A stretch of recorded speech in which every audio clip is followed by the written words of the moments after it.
Hello friend, welcome back to Acre Homestead. It is May 10th out today and I want to get out here and I want to share with you a full garden tour. My videos typically come out about 2.5 weeks after I film them, and that's purely because I work for myself and I don't get sick days, and so I try to build in a little bit of a buffer there so that if I get sick, if an emergency happens, if I just want to take the day off, I can. But when it comes to gardening, so many things are seasonal dependent, and I want my garden tour videos to come out closer to when they are filmed. So I am going to jump this video ahead of all the rest so that you can kind of see more up to date how the garden is progressing. So when we get out into the main garden, you're going to see things planted in there that we yet have not been in the garden together to plant, because they are going to come out after this. So just know that's kind of how the garden tour videos are going to go throughout the summer. Is I'm going to jump them up a little bit so that you can kind of get more real time of what's happening. Now we are in the front of the property here. We don't spend much time up here, but this is where the orchard is, and the orchard is in full bloom right now. There are quite a few fruit trees here. There are pears, plums. This tree right here is a plum. This right here is an apple tree. I did not harvest any of the fruit from this orchard last year. You can see the bumblebees kind of flying around. But this year, hopefully, we will get to an amazing harvest. Now, there is a fence around this orchard, but it is kind of dilapidated and falling apart. So this is a project Josh and I are going to need to tackle some point this summer. You can see right here where the fence is falling down, and deer can no problem get in here. This is a deer fence that's what it's intended for, but it is just falling apart. So it needs some tender love and care. So that'll be a project Josh and I will get to at some point this summer. I think it would be super cool if I can find on Facebook Marketplace or on Craigslist or something like that an apple press, and we could make some homemade apple cider. I do make apple cider using my steam juicer, but there's nothing better than fresh pressed apple cider. And even if I can't get enough fruit off my fruit trees, purchasing some apples in bulk and having that be a fun fall project, I've always wanted to do that, and planning a whole party around an apple cider press day. So we'll see if that happens. That is one of my goals this summer. A really cool thing we found on the property yesterday, actually, we had some family that is in town from out of town, and we found 2 mason bee hives. So this is one of them. The other one is right across here in the previous owner's main garden. That mason bee hive that I just showed you, there are no bees in it, but there are bees in this hive. I'm really excited about that because I was really sad that we didn't have any bees on the property. My last homestead, we had a very active mason bee hive, and my uncle actually found a really active mason bee hive in this the previous owner's main garden. So let's go in here. There's some really awesome, exciting things that have happened in this garden. Some things that the previous owner, I am benefiting from their efforts, and some things that I planted that are starting to produce some really awesome things. So let's go out here and see what we see. One of the projects Josh and I are going to tackle this summer as well is we're going to take down this deer fencing, and we're going to kind of open this garden up a little bit. I don't know what we're going to do here long term, but for now we are just enjoying all of these raised beds that are just filled with strawberry plants that the previous owner had put in. So we are benefiting from the previous owner's efforts, and it's absolutely amazing. So let me show you some of the things that are happening in here that the previous owner did, and then I can show you what we did together in the fall that is starting to grow. Really, I am just blown away how productive the thing we planted together is doing. 2 days ago, I came in here and I did mow, and I kind of cleaned up this area. But in this cage here, there are 2, 4, 6 blueberry plants, and they are starting to flower. They're budding out. So they're going to flower, and then each one of those flowers hopefully is going to turn into a really delicious blueberry. Last year they were very, very productive. So I'm hoping if they can just be as productive as they were last year, that is going to be a huge win. And I've got plans to plant a ton more blueberry plants this spring. and I've got a plan where I'm going to plant them. I just decided this yesterday when my uncle was here. We were kind of talking about it, so I'm excited to show you where we're going to be putting quite a few more blueberry plants. But for now, in the ground, we already have an entire bed that is filled with elephant garlic that we planted in October. And then there are a few potato plants in here. I think the previous owner had potatoes in here at some point. And last year they volunteered themselves, and this year they're volunteering themselves. I weeded this yesterday. I was going to take that to the chickens, and then I never did. And of course my coffee cup, that's my iced coffee is out here. But that's just one thing that will always be in the garden is my coffee cups. Here is some soft net garlic varieties that are doing fantastic. And this entire bed is soft net garlic, and it looks like either I forgot to plant this square or something dug up the garlic here. But overall, the garlic is looking fabulous. And then another thing, I don't know if I've ever showed you this before, but the previous owner put in a raspberry patch. So I came in here and tried to weed whack around the raspberry patch, and hopefully we'll be getting some raspberries this year. You can see that this is starting to bud out as well. So those flowers, hopefully, as long as the birds don't get them, we'll be getting some raspberries. And then I will harvest these leaves for raspberry leaf tea. I don't know if you can hear the birds chirping, but it is going to be, I think, 78 today and beautiful. And this weather is giving me life right now. But also, the raspberry leaf tea, back to that. When I was pregnant, I drank so much raspberry leaf tea, and I was purchasing it. And you can make it yourself just by harvesting the young leaves, dehydrating it in the sun in a dehydrator. I might try freeze drying some of it this year and then just steeping it like you would any loose leaf tea, and it's fabulous. I can't get enough raspberry leaf tea. It's got this like hint of raspberry, very light. It's not grassy like you think of like a green tea. It's just very enjoyable to drink, and I'm excited to have some homegrown tea again in my pantry. Last year, out of these strawberry beds, there is 6 of them here. I got 6 gallons of strawberries, so I'm hoping that we can get the same amount of strawberries this year and make some more strawberry jam and more strawberry lemonade concentrate. That stuff is so good. I only made, I think, 6 pints of that, and I'm hoping that I can make a few more pints of that, because that, I think I've already used half of it. So right now we are heading from the previous owner's garden.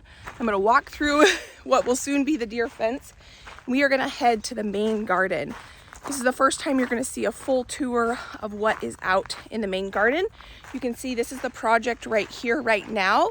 This is the deer fence going in. It probably will be in by next week, completely enclosed, which is great because 4 days ago, the dogs were acting really weird at about 4:30 in the morning. Josh and I were telling them to be quiet, and then Josh thought, you know what, this is a noise I've never heard them make before. They weren't quite barking. It was like this anxious, it was odd. He gets up, and there are 2 deer hanging out right here. He runs out of the house, and he's yelling at the deer, go, get out of here, trying to protect my crops because I had just planted a ton of things.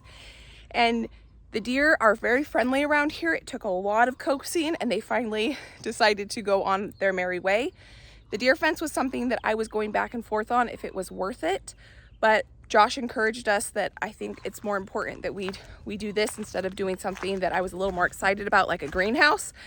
And so because we're doing this, the greenhouse is going to be pushed off down the road, but this is going to protect my crops. And if I have a greenhouse and I can grow a ton of stuff in the greenhouse and then transplant it out in the garden, and then a deer is going to come and eat it, then the greenhouse is kind of pointless if we don't have the protection around the garden. So I'm grateful that Josh encouraged that this should be a very top priority thing. So along this whole section right here, you can kind of see how it arches around this way.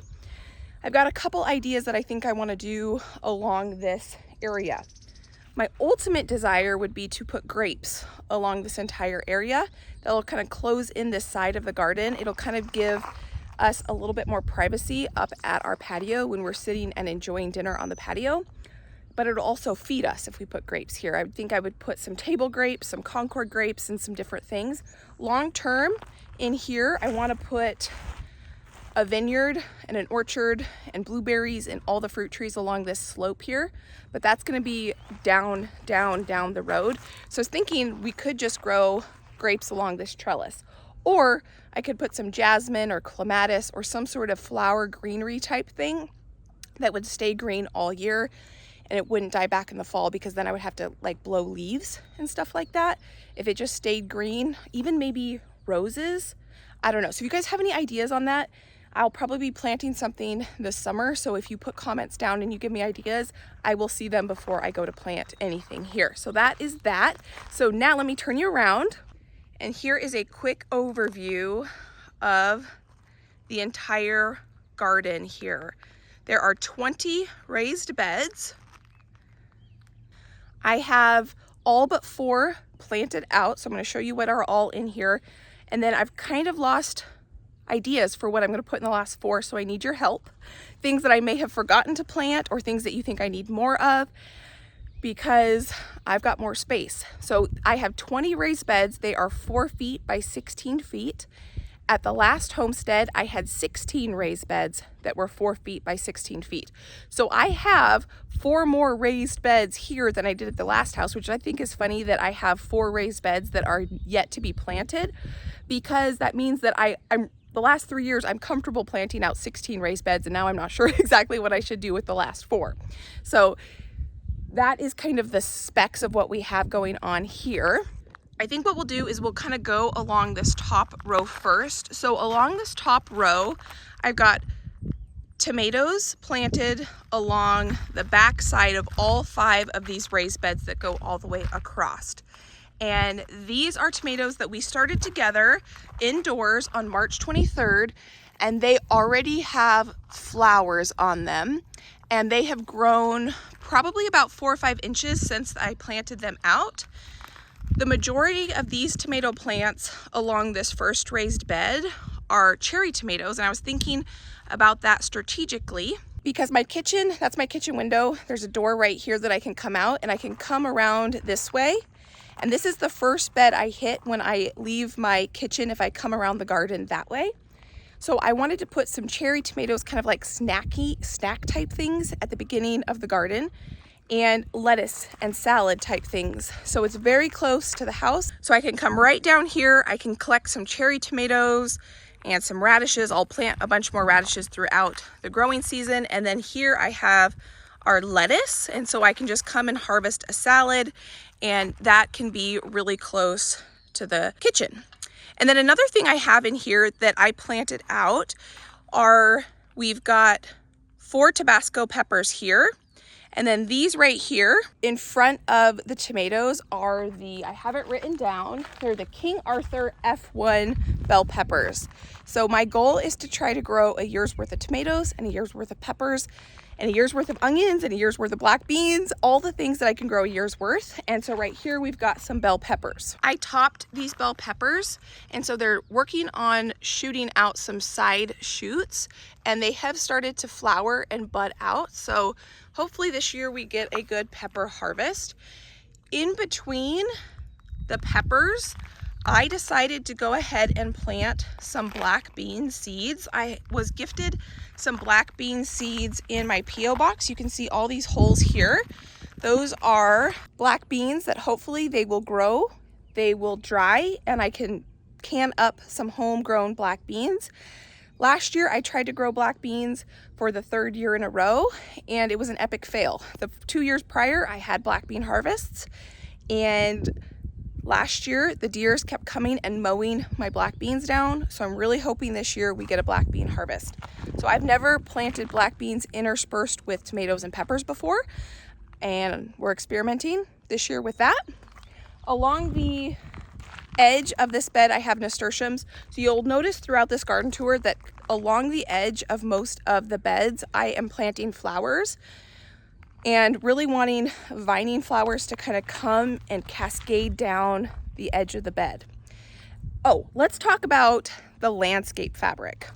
One thing you're going to notice throughout this entire garden tour is that all but 4 beds in the garden have landscape fabric on them.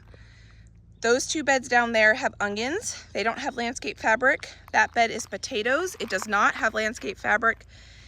Same with this one that has potatoes and no landscape fabric. I went back and forth in my head whether this was an experiment I was going to do this year. I have never seen anybody put landscape fabric in a raised bed before.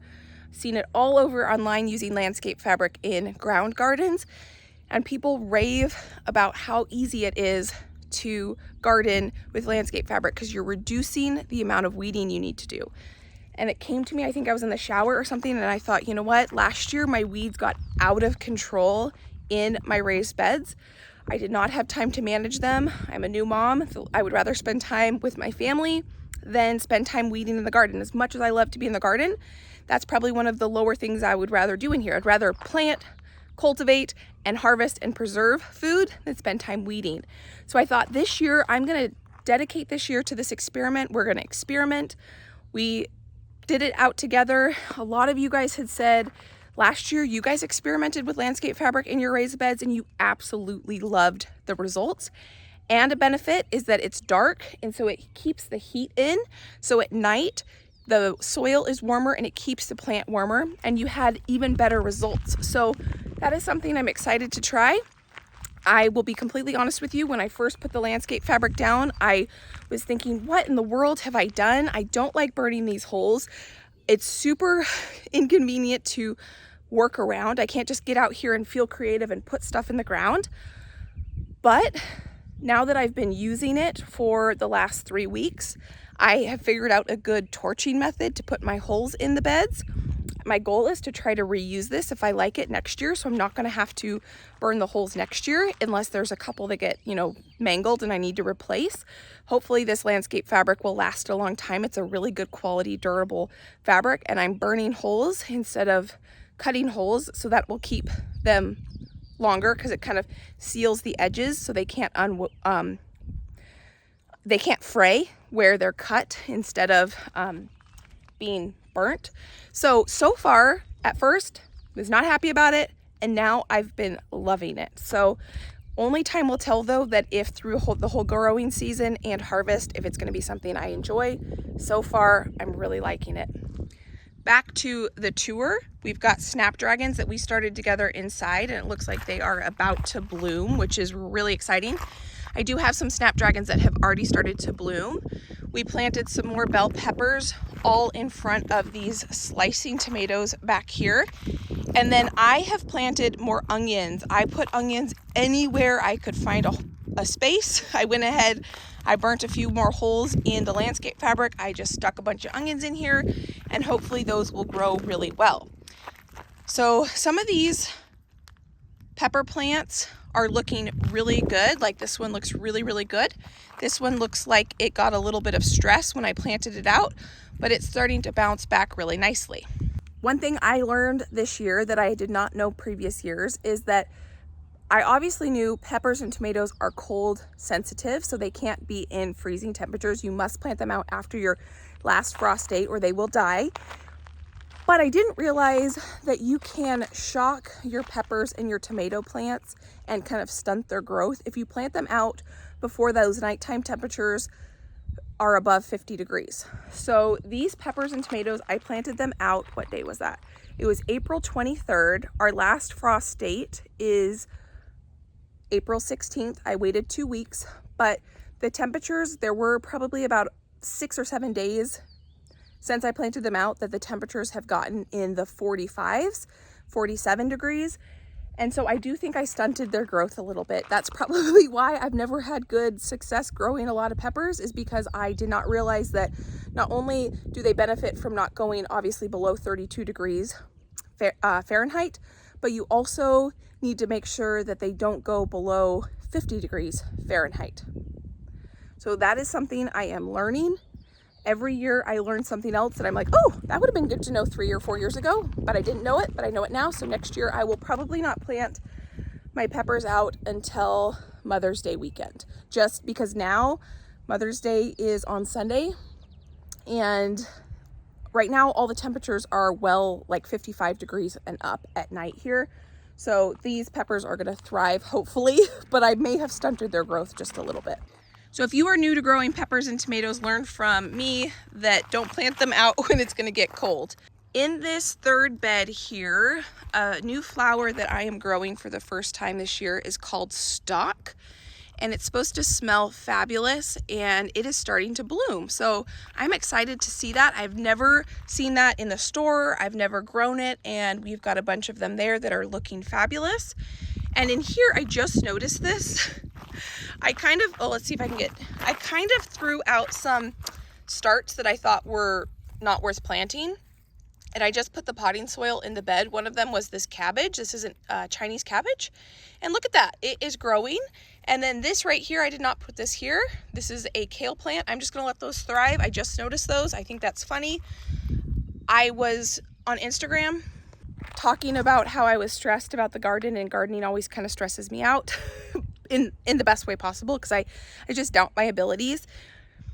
And in the end, things grow and it ends up working out fine generally. Something grows. I try to put enough in the ground to, some stuff is gonna die, some stuff's gonna get eaten, and then hopefully some stuff will grow. But one of you messaged me and said, plants want to grow. I mean, if you think about it, you walk down in the middle of a city and you see plants growing in the cracks on the sidewalk. Plants want to grow, and that's the best point right there.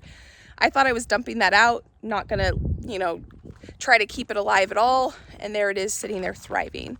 So that's pretty exciting. So this bed, I also went ahead and planted onions along the edge of this bed. So you'll notice that you're gonna see onions everywhere. A few times this week, and then we've got kale on this side, kale over here, more onions, more peppers, and more tomatoes. A few times this week, going back to what I was saying, is I just keep coming out here and sticking onions anywhere I can. I want to grow a year's worth of onions. I'm going to try to grow a year's worth of onions. And so just sticking them anywhere that they'll fit. Onions, companion plant with a lot of different plants really well, and so, from what I've Googled. And so anywhere I can fit them, I'm going to fit them. So we've got the 4 beds that we just looked at that have onions and peppers. And this is the last bed that has onions and peppers. I ran out of peppers, so right here, these are my cayenne peppers. Right here, I've got 2, 4, 5 spots where I can stick peppers, but I might have to go purchase some pepper starts. These are my Paul Robeson tomatoes. They are some of the best looking tomato starts I have ever grown, and they still right now look absolutely beautiful. And we've got flowers all over them, and they are now touching the bottom of the trellis there, so hopefully we'll be getting some tomatoes. I also have 3 tomatillo plants here, and I had to end up going and purchasing that start and that start because a slug ate this tomatillo plant right here that I started. You can see that's the stalk of it got eaten off right there. It's growing back, but I wanted to get another one just in case, and then I need to find a spot to put that one. Right here we have our sugar rush peppers and more nasturtiums. My tomatillos are already starting to flower, so hopefully we'll be getting some tomatillos pretty soon. That leaf looks a little to be desired, so I'm gonna pick that off. So from these top 5 beds that are mostly tomatoes and peppers, and then, sprinkled in a couple other things, we're gonna come down here to this bed. Now this bed, these 2 plants here are the Atlantic Giant Pumpkin. This pumpkin holds the world record for being the largest pumpkin ever. So I have these planted on the edge of these beds so that they can grow out into this walkway. You will notice this trick throughout my garden. When you see planting spacing guides for squash that vine, it usually says they need 6 feet, 3 feet, a huge space. Well, I have found that if I stick the winter squash on the outsides of beds and I let them grow in walkways, then I am kind of maximizing my garden space. I am not taking up raised bed space to grow them. I'm taking up walkway space to grow them. So I don't need a ton of space in my raised bed to dedicate to them, just a little space on the end and let them grow out. So that's my goal. We are gonna see if we are gonna get a large pumpkin. So this bed does have onions along the outside here, but there's nothing on the inside of this bed. So this is one of the beds that I still need to decide what to put into it. But on the edge here, we have some Kajari melons. And then on the other side here, we have some cantaloupe. Josh is gonna probably today help me build a trellis. I have the panel right here. I just need his help to put some T-posts in and then arch it. And I want to grow my melons on an arch trellis before. I've never grown melons before, so this is going to be a fun experiment. And again, I don't want to take up my raised bed space to grow melons. I want to grow them vertically and maximize my space vertically as much as possible. So just picture an arch trellis here for the melons that's going to come down here. And this bed also has nothing in it except for those melons. On the corners there, I have, in both of those, I have zinnias. Nothing in the actual bed until we get down here. I have some parsley, which is more than ready to harvest a bunch of that, and thyme. This is both thyme and parsley. I started from seed. Look how beautiful that is. A lot of the herbs I tried to start from seed did not germinate, but we did get good germination on the parsley and thyme. And then coming over here, this bed is chock full of goodies. We have more parsley, and then we've got our broccoli. I'm a little worried about the broccoli because it's supposed to be in the 80s all week, along with the cauliflower and cabbages. These are the cabbages we started from seed together, and they are looking so beautiful. Here are some more cauliflower and cabbage here. Along the outside on both edges of this bed, I went ahead and I put onions, and some areas I end up burning the holes for the onions, and then some I flipped the fabric up underneath. And you can already see weeds are starting to grow. So I don't know, I wasn't sure if I would like this weed fabric, like I said, but you know, I don't really love weeding, so we're gonna see. I thought because onions are so close together, I wouldn't need to burn holes, but I'm already noticing that there's definitely a lot more weeds around these onions. So I'm really happy with how these cabbages are looking. I've never had cabbages look this good when I've grown them, and especially not ones that I've started from seed myself. Along the edge of this bed, I've got petunias and nasturtiums. Hopefully those will cascade again and grow along the outside of these beds. Same thing here, nasturtiums and petunias and some thyme. And then along this bed, I really densely planted cilantro, and I'm not seeing anything germinate. Well, there's something. I don't know if that's a weed or if that's a cilantro. I'm not seeing anything. I've been coming out here. Oh, that is probably a cilantro right there. So that's exciting. Oh, right here. Let's see. Well, I don't know. Time will tell if that, because there's something green here that looks a little different. So I don't know what is cilantro and what is a weed. And then in this bed as well, we have cauliflower, and cabbages. And these are all cauliflower cabbages that I started myself on February 22nd. When I planted my tomatoes, I did not think to rip off the tape from the tomato pot that I had it in and put it next to where it was planted.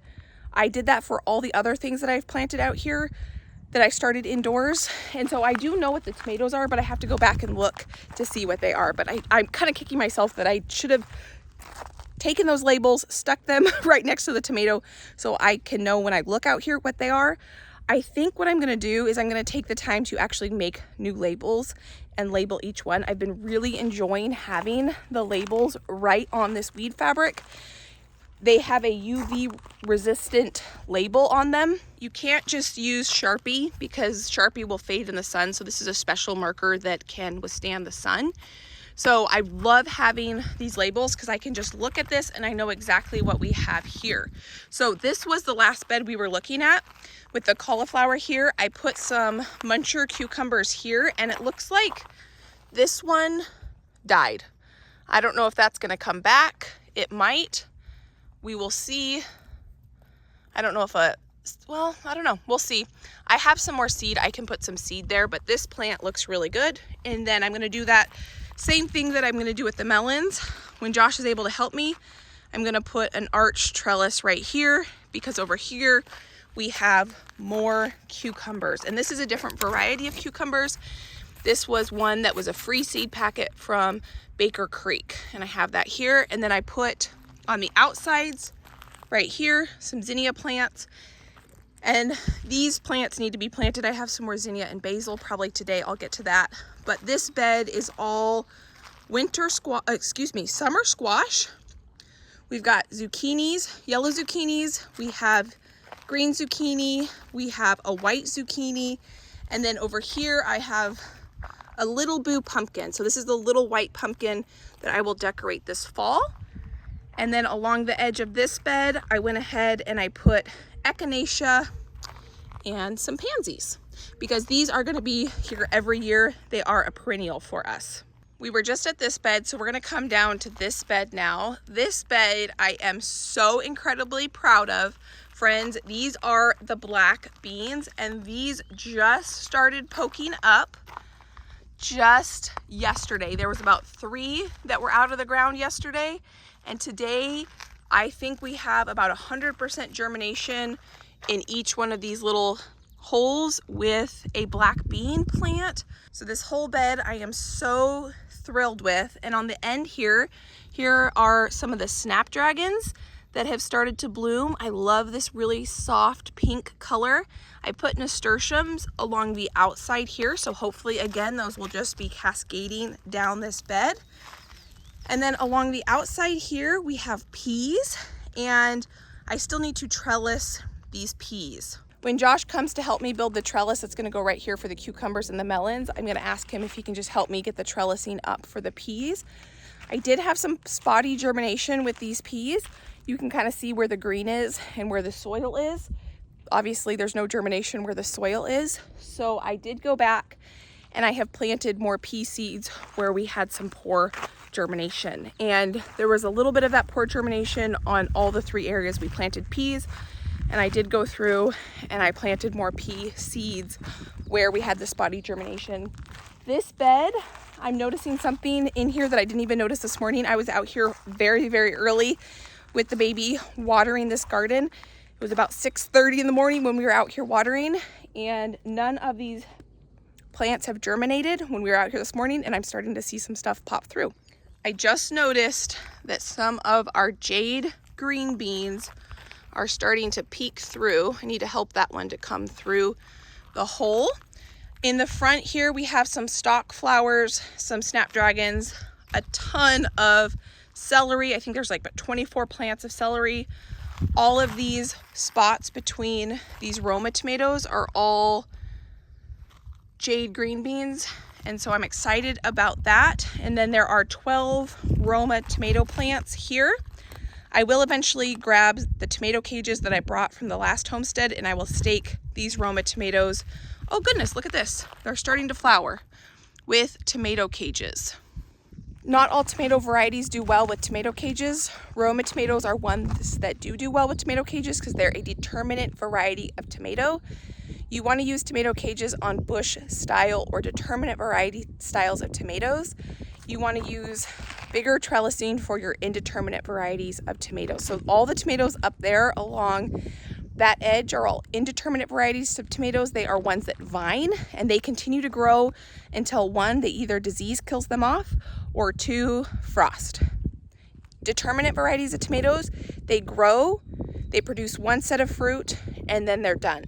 So these are tomatoes that you absolutely do not want to prune. You want to keep all the flowers and everything on these tomatoes. You'll hear a lot of gardeners prune their tomatoes, and typically when they're pruning tomatoes, they are pruning their indeterminate varieties of tomatoes. Now I do something a little controversial. I don't prune. Pruning, it does reduce the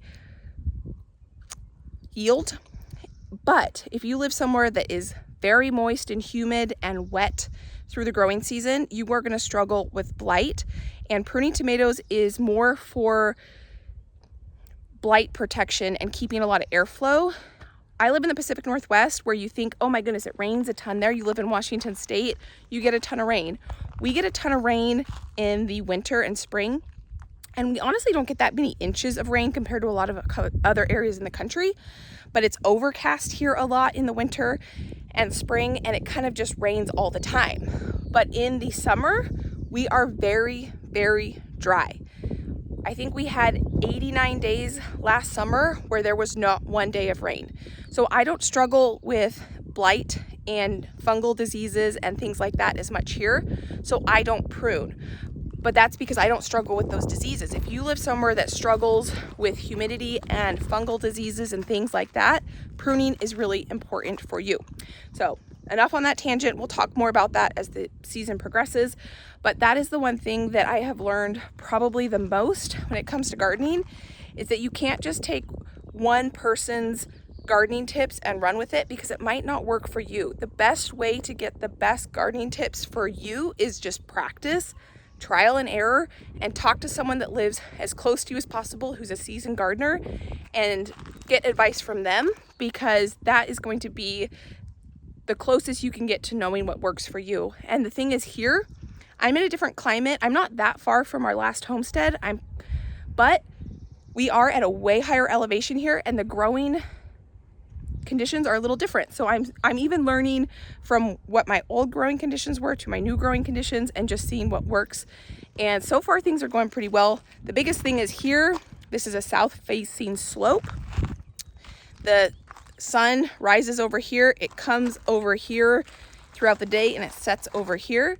And we have tons of sun on this garden. So I think this garden is going to do better than at my last homestead, because my last homestead, if you were there with me and you remember, we had trees surrounding the entire thing, and I struggled with getting enough sun on my plants. So I think things are going to do better here, even though technically my growing season is a little bit shorter here and it's colder here. So I'm in a colder growing zone, but I think things are going to, because they're going to get more daylight hours, sunshine on the plant, they're going to actually produce faster for me than they did at the last homestead. One more thing about landscape fabric I wanted to say, I was worried that I burned these holes for these black beans way too small, and I don't think I did. You can see these bean plants are popping up right where they should be. I haven't had to take any of them and kind of coax them where they go. They've just been germinating really nicely. And so I think overall, I just helped those two, but I don't think they needed my help. Well, maybe this one does. I don't know. Now I'm in here and I'm like, they need my help. But I think that they're doing fantastic. I think it's better that the holes are smaller, because then we'll have less weeds. So when I planted these green beans, I did burn the holes quite a bit bigger, because I was worried they weren't big enough over for the black beans, but I don't think I needed to do that. So this is just, again, learning what works. So coming from this Roma tomato bed, we've got a bed that has onions in the front here, and then peas in the back that I then replanted more pea seeds, and then nothing in the middle here. And this bed over here, this is a fun bed. I'm really excited about this bed to see how well it's going to do this year. We have zinnias at the end there. And then over here, I have 2 fairy tale pumpkins. And my goal, again, just like all the other pumpkins, is for these 2 fairy tale pumpkin plants in the corners of these beds to vine out again and produce some really cool pumpkins. Hopefully I can put a picture here of what a fairy tale pumpkin looks like. I've never grown them. I don't know if they're going to be any good, but they're really cool looking, so I'm excited to try them. There are 2 nasturtium plants in the middle between them, so I want that to vine as well. And then the whole rest of this bed is corn. I have tried to grow corn for the last 3 years, and I've had such poor success with it. Corn loves a lot of water, and the last 3 years I have tried growing corn. I planted them in my in-ground garden bed and not on my main irrigation, and so they were just not getting watered probably enough. But even the ones that did, so not very many out of the hundreds and hundreds and hundreds of corn seeds I have planted, a few germinated, and I probably have got a total of 10 ears of corn out of probably 500 or 600 or 700 corn seeds I've planted. So I'm doing something a little different this year. I am trying to grow them in my raised bed on irrigation, and we will see how they do. Corn likes a very big corn patch to pollinate each other, and this is not quite as big as what is recommended. A 10 by 10 is what is recommended to have in order to have really good success with corn pollination. But I planted these corn seeds a lot closer together than recommended, and it is a 16 by 4 foot section. So you and I will find out together whether this works well or not. Coming from the corn bed, we have this bed over here that still needs to be mostly planted out. We have peas along the outside. Here is a long white zucchini plant. I thought that that was a white pumpkin plant when I put it here. So I was thinking that would vine out here, but then I realized, nope, that's a zucchini. I'm not gonna move it, I'm just gonna let it live there. I've gotta figure out what to put in this bed. And then over here, I went ahead and I put a Jardel pumpkin. These pumpkins can get really big. So I want this to vine out again down this walkway and everywhere. And so that's what I put there. So in the back, we have peas. So I have peas in 1, 2, 3 beds. So the very far bed, the middle bed, and this one have peas in it. And then I want to put the arch trellis right there and right here for context. So I'm trying to make things look a little symmetrical as much as possible. I am not a gardener that has a massive plan. When I get out here and start planting, I have vague ideas of what I want to do. Like one of my ideas is to have my pumpkins and things planted in the corners and at the edge of beds so that they can vine out along walkways. But other than that, I just get out here and I feel it, and I do try to have things a little bit symmetrical. So I'm coming down here. We have not looked at this area in quite some time. This is where eventually the greenhouse is going to sit right in here. So this is a 30 by 20 foot space, and you can kind of see in relation to the rest of the garden where it is. It made the most sense to prep this area for the greenhouse and make a flat spot here while we had the landscapers working on other projects. But this is probably, we're going to put landscape fabric down on this whole area, and then it's going to sit and it's going to be patient and just wait for the right time for us to build a greenhouse. You can see that flag right there. That is conduit, so we can run electrical when we need to, because when they were trenching, we might as well have them run a piece of pipe for electric. There's no electric in it right now, but we have the infrastructure for it when we are ready to do that. And same with water. There is water down here, so we can have electric and we can have water. Now, we live in a wind tunnel. So when I go to build a greenhouse, I cannot build a plastic greenhouse. It needs to be something substantial that can withstand 80 to 90 mile an hour winds.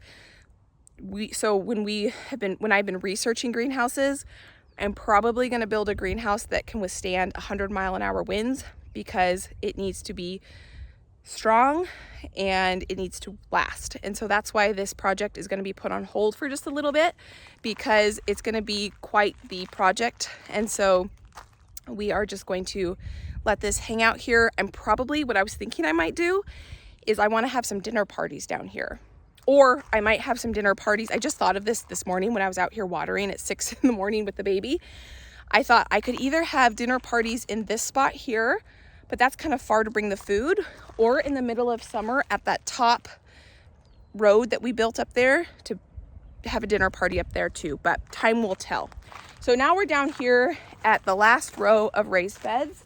I went ahead and I planted flowers along the edge. We've got petunias, zinnias, and pansies, and then this whole bed is filled with onions. These are storage onions. I planted a pumpkin there. I do not remember what kind of pumpkin that is. That is some sort of winter squash that does not have a name. And I'm going to have that again vine out along the walkways. More onions. And then over here we have more onions. And then this is I think this is a butternut squash that I planted here. Yeah, butternut. So right there, I'm going to let that vine out into the walkway. And then we've got some cosmos, 2 cosmos, and a bunch of petunias. This is the mascot color of the garden this year, because I bought so many of these petunias. This color is everywhere in the garden, so I guess this is the theme of this year's garden. Over here, this is really exciting. We just got germination on this yesterday. You can see all this little bits of green that are starting to poke through. These are the potatoes. My dad came over here and spent probably 2 hours helping me plant this whole bed out in potatoes and that last bed out in potatoes. And then yesterday morning, I came out and I planted a ton of onions along the edge of both these potato beds. I was looking up companion planting, and potatoes and onions are supposedly do really well together. So I stuck a bunch of onions in the ground. I don't know how well they're gonna do next to the potatoes. Google said they should work, so we're gonna give it a try. From that potato bed that we were just in, we have our winter squash bed and pumpkin bed. So we have 4 Cinderella pumpkins. We have Long Island cheese. I have 4 of those. And this one looks like it got a little sunburned. I'm not sure why exactly. I hardened these off really well. The true leaf looks good, but the cotyledon leaves, I think that's what these are called, look like they got a little sunburned. And then we have, I don't know how to say this pumpkin. It's M-U-S-Q-U-E-E. I've got 4 of those. That's a really, really cool looking pumpkin. I hope that does well. I've never grown that before. We have more fairy tale pumpkins and then long whites. And I thought that was a white pumpkin again, but that is a white zucchini. I put onions along the sides of this bed, and then in the middle, there, here, and there, I planted zinnias. So my thought is the zinnias are gonna kind of pop up and they're gonna be taller than the winter squash that's gonna be kind of down and vining out. So I think that's gonna look good, but again, I've never done that before, so it'll be kind of fun to see how that goes. This is the last raised bed. I still wanna show you where the blueberries that I'm gonna be planting this year are gonna go. But this again is a potato bed. Along the outside here, I put some zinnias and some basil. This is the basil that I got from M.I. Gardner that's called a mammoth basil, so the leaves are like huge. So I'm excited to try that. And then I put onions along the outside, and we do have some potato germination right there where the potatoes are starting to pop up. So that is the whole in-ground garden. Like I said, I've got 4 beds that still need planting, so give me your ideas. This deer fence, I'm thinking about putting some bird houses. I love watching the birds here at this homestead. We have way more birds at this homestead than we did at the last homestead. I really want to encourage that. I do need to get a bird bath out here and maybe some sort of water feature. I'm not exactly sure what that's going to look like yet, but I want to just encourage all the plants or not plants, all the creatures to come and enjoy my homestead as their homestead as well. So now we're going where I'm going to be planting some blueberry plants. The last potato bed we were at was just over there. We just walked along this road here.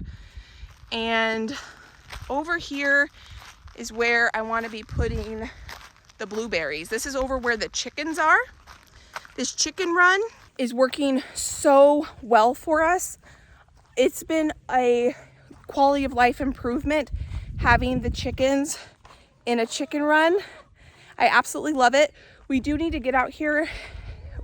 This has been built for about 2 weeks now. We need to get out here and build them some fun little enrichment things, but one thing at a time. So I just have to say, I wasn't sure about this run.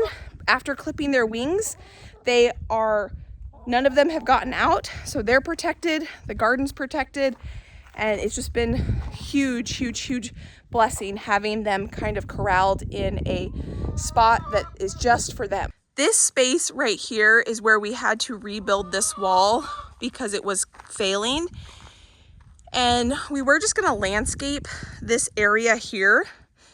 And then I had the thought yesterday with my uncle being in town, why don't I put blueberries along this entire row here? You can see a little bit better here. So deer will eat blueberries. My plan is though to have so many blueberry plants eventually on this homestead that if I share some blueberries with the deer, that's going to be okay.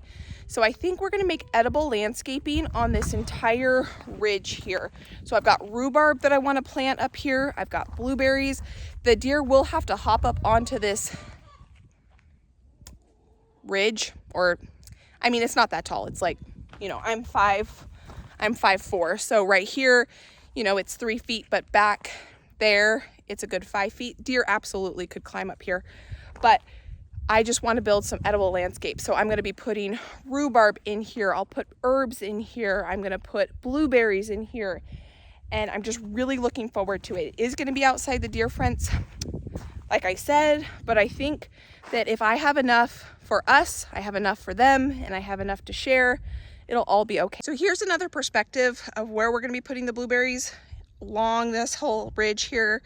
And it's gonna be all edible landscape with herbs and rhubarb and tons of fun perennial type herbs. And then we've got the chickens. Eventually the chickens are gonna go up here on this run, but I think I wanna make a huge blueberry patch right in here as well.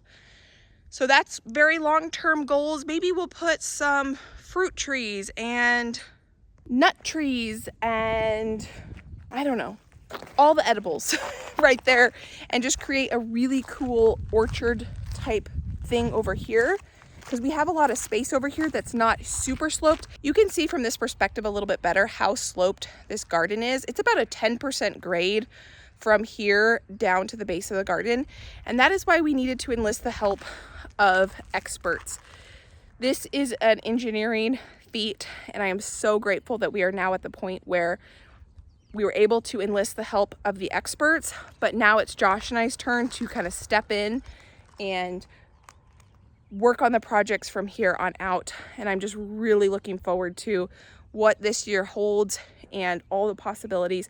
This is just the beginning. This was a huge, huge step to get to this point, but we've got a lot more big dreams for this property, and this is just the tip of the iceberg. And I'm excited that now the landscapers aren't quite done. They're almost done. The biggest thing is getting this fence in, and then it's really up to Josh and I to kind of take over, and I'm just really looking forward to that. Josh and I, that's kind of the foundation of our relationship, is working on projects together, and I'm really excited to get back into that. After kind of becoming a family of 3 and working through and getting into a routine, we feel really comfortable, and we're thriving, and so we're ready to kind of step in and start doing projects again. I would say probably maybe 80% of this garden is planted out. So please give me your suggestions on what else I should be planting, what I may have forgotten. I still have a couple trays right there and there of flowers that I need to get to. I've got a couple different flowers and herbs and things right here that I need to get in the ground because they're starting to dry out. At the very least, I need to water them in just a little bit. And then up here, I've got some more herbs and things, but I don't think I'm gonna put those in the actual garden. I'm gonna put those in pots. So let me show you what I've got up here. Oh, I didn't even show you the green stalks. I'm so excited about those. They're coming together so nicely. Here, my olive tree did not make it through winter. That's okay.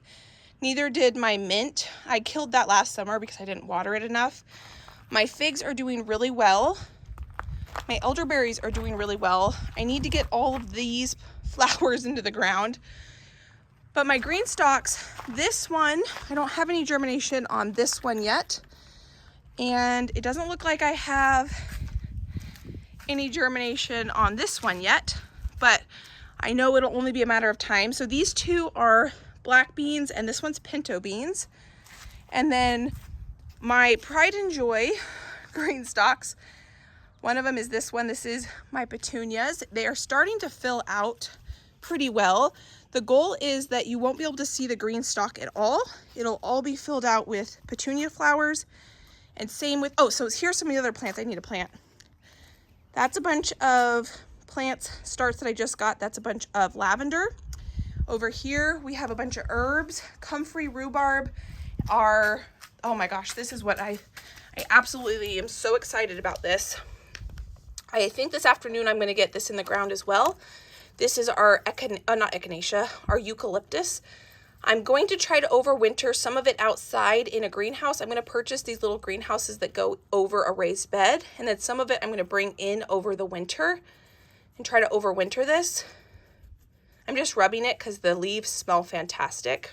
Eucalyptus is one of my favorite scents of all time, and I really, really want to try to get some really big eucalyptus to grow. I did not realize that I should have started that eucalyptus in January, not March 23rd like I did. But again, gardening is a journey. I like to say no one is born with a green thumb. We must learn to cultivate it. We must learn to grow it. It all takes time. Every crop is different. Everything is different. And so I learned about tomato and pepper temperatures at night this year. I learned about eucalyptus. One thing that is thriving is this green stalk here. This is all nasturtiums. You can see it starting to fill out. Eventually, you won't be able to see the actual planter at all. It'll just be totally filled with blooms and foliage, and I'm really excited about that as well. So that is the garden. We've got some work to do getting these in the ground. I think I'm gonna take some time this afternoon by myself just to get those in some pots. I have a ton of terracotta pots that I brought from the last homestead, and I've got some potting soil in the grow room right here that I can put in those pots. And then I do have some more onions that I need to get planted right here. These are some more onion plants. I've just been sprinkling those like you saw throughout the whole garden. I need 100 and about I probably need 200 pounds of onions to get us through an entire year of onions. I purchased onions from a local farmer this year, or last year. I purchased onions from a local farmer last year, and I have about 6 of those left. And I think I bought 140 pounds of onions, and right now it's mid-May, and I'm not gonna be harvesting large bulbs of onions until August, probably late August. So I did have to go to the store and buy some red onions because I've used all the red onions. The few onions that I have left are yellow onions. So thank you so much, friend, for taking time out of your day to spend time with me. I just really appreciate it. I'm excited. I mean, this is where it started. This is where we started all the peppers, all the tomatoes, a ton of those flowers right in here. And now they are out into the ground. I have a couple things right there that need to be taken care of. They might not make it. Those are some of the asparagus, and I just never got around to planting them, so we'll see if they end up getting into the ground. If I do plant those asparagus, I'm not going to plant them in a raised bed. I'm going to put them in kind of the woods. A lot of our property is woods, and I kind of want to put it on the edge of the woods and just create kind of, oh, you know where I should put those? Well, maybe around the blueberries, maybe. Would that be a good spot to like where I'm going to make my edible forest type thing in the edible landscaping? Tell me your thoughts on that. But I know that eventually I'm going to be putting asparagus all throughout the woods, like on the edge of the woods, so that I can just have kind of like edible landscaping that can be on this property for years and years and years and years to come. So I just want to say thank you for being here. Thank you for being you. I'm so excited about this year. I'm excited for your garden. I'm just so excited that so many of you have messaged me and shared with me your gardens. Please tag me on Instagram so I can see your gardens. That's the best way for me to be able to see them, and I love seeing them. It is so encouraging. You all inspire me so much and keep me going. So thank you for being here. Thank you for being you. I can pop a couple of my other videos here. You can go enjoy between now and my next upload. I hope you're having a fantastic day. Happy May, and I can't wait to see you next time. Bye, friend.